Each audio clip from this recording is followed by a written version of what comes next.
Assalamualaikum warahmatullahi wabarakatuh. Nama saya Mrs. Sulistiawati. Saya dari kelas 11 Multimedia 2.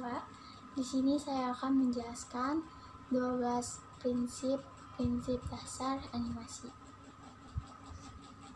Nah, kalian pernah kan nonton film SpongeBob, Doraemon, Mickey Mouse, Tom and Jerry? Pasti kalian pernah kan? Nah, dalam film-film tersebut, mereka menggunakan 12 prinsip ini. Itu yang pertama, squash and stretch. Squash and stretch adalah upaya penambahan efek lentur pada objek atau figur sehingga seolah-olah memuai atau menyusut, sehingga memberikan efek gerak yang lebih hidup. Penerapan squash and stretch pada figur atau benda hidup, misalnya manusia, binatang, atau creatures, akan memberikan enhancement sekaligus efek dinamis terhadap gerakan atau action tertentu. Sementara pada benda mati, misalnya gelas, meja, botol, penerapan squash and stretch akan membuat benda-benda mati tersebut tampak atau berlaku seperti benda hidup. Contoh pada benda mati, ketika sebuah bola dilemparkan, pada saat bola menyentuh tanah, maka dibuat seolah-olah bola yang semula bentuknya bulat menjadi sedikit lonjong horizontal, meskipun nyatanya keadaan bola tidak selalu demikian. Hal ini memberikan efek pergerakan yang lebih dinamis dan hidup. Contoh pada benda hidup, sinergi bicep dan tricep pada manusia. Pada saat lengan ditarik, seperti gerakan mengangkat barbel, maka akan terjadi kontraksi pada otot bicep, sehingga nampak memuai. Hal ini yang disebut squash pada animasi, sedangkan stretch nampak ketika dilakukan gerakan sebaliknya, seperti gerakan menurunkan lengan. Bicep akan nampak menyusut. Kedua, anticipation.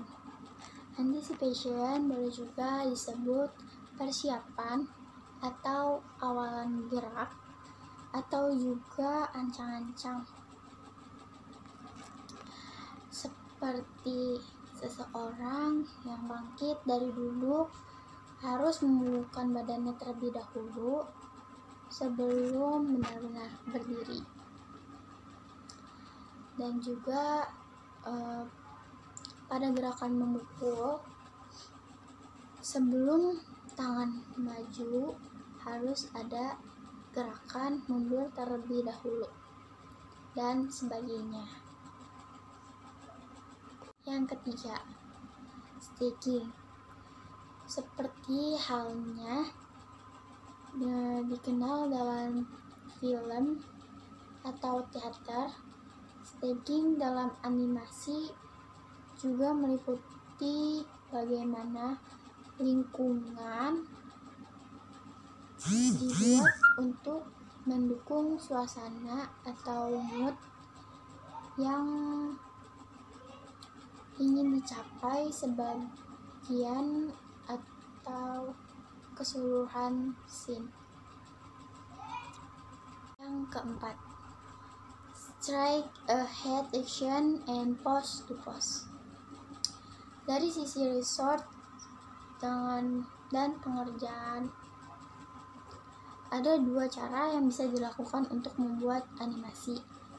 Yang pertama adalah straight ahead action, yaitu membuat animasi dengan cara seorang animator menggambar satu persatu, frame by frame, dari awal sampai selesai seorang diri.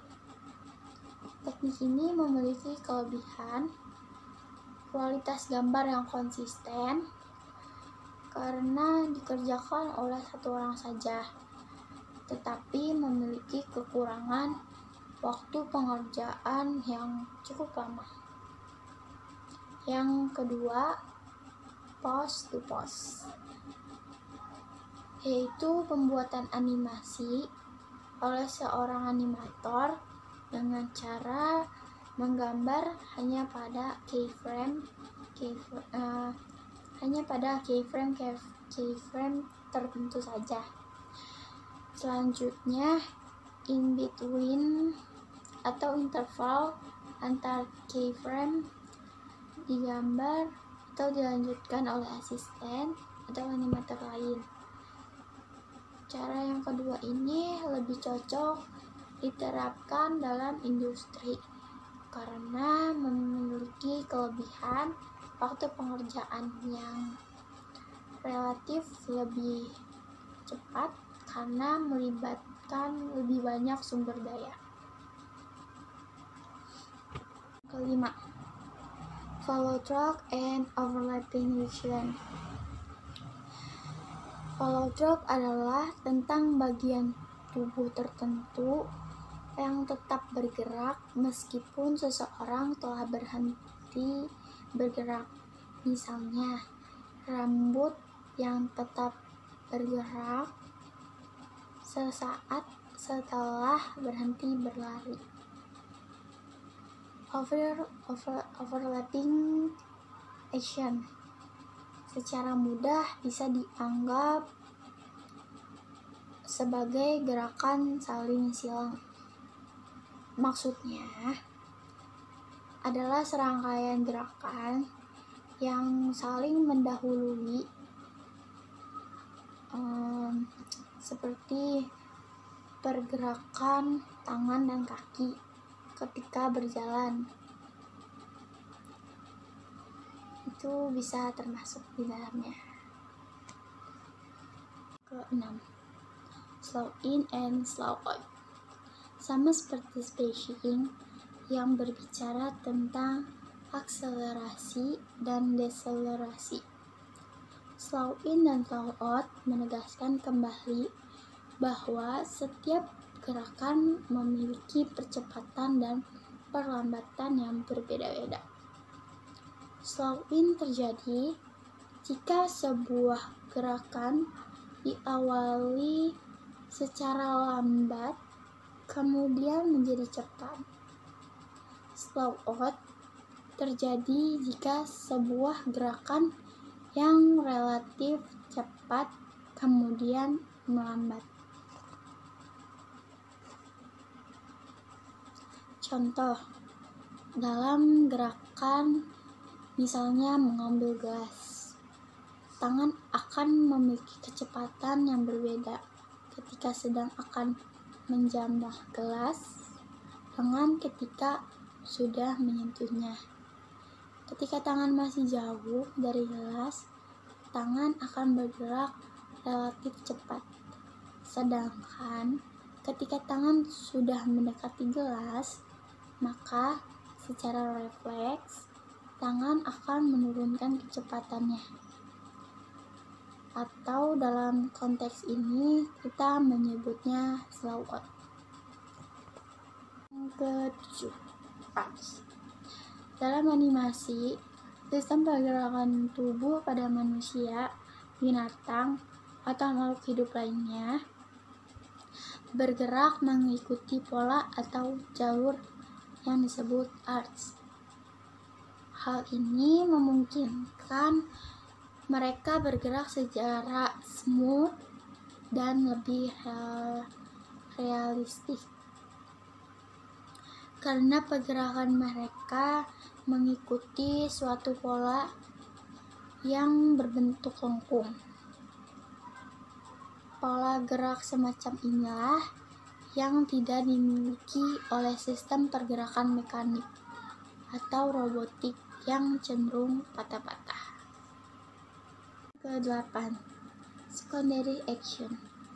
Secondary action adalah gerakan-gerakan tambahan yang dimaksudkan untuk memperkuat gerakan utama supaya sebuah animasi tampak lebih realistik. Secondary action tidak dimaksudkan untuk menjadi pusat perhatian, sehingga mengalihkan atau mengalihkan perhatian dari gerakan utama. Kemunculannya lebih berfungsi memberikan emphasis untuk memperkuat gerakan utama.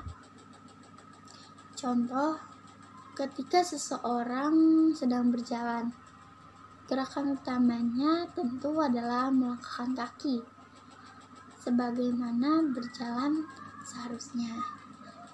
Tetapi, seorang animator bisa menambahkan secondary action untuk memperkuat kesan hidup pada animasinya. Misalnya, sambil berjalan, seorang figur atau karakter animasi mengayun-ayun tangannya atau bersiul-siul. Gerakan mengayun-ayun tangan dan bersiul-siul inilah secondary action untuk gerakan berjalan. 9. Timing and spacing. Krim Netflix, seorang animator Disney, pernah berkata, animasi adalah tentang timing dan spacing. Timing adalah tentang menentukan waktu kapan sebuah gerakan harus dilakukan, sementara spacing adalah tentang menentukan percepatan dan perlambatan dari bermacam-macam jenis gerak. Timing menentukan pada detik keberapa sebuah bola yang meluncur kemudian menghantam kaca jendela. Contoh spacing menentukan kepadatan gambar ketika bola itu sebelum menghantam kaca, tepat menghantam kaca, sesudahnya, atau misalnya ketika bola itu mulai jatuh ke lantai, sehingga membuat sebuah gerakan lebih realistis. 10. Exaggeration. Exaggeration adalah upaya untuk mendramatisir sebuah animasi dalam bentuk rekayasa gambar yang bersifat hiperbolis, dibuat untuk menampilkan ekstremitas ekspresi tertentu, dan lazimnya dibuat secara komedi. Banyak dijumpai di film-film animasi sejenis Tom and Jerry, Donald Duck, Doraemon, dan sebagainya. Contoh, bola mata Tom yang melompat keluar karena kaget. Yang kedua, muka Donald yang membara ketika marah.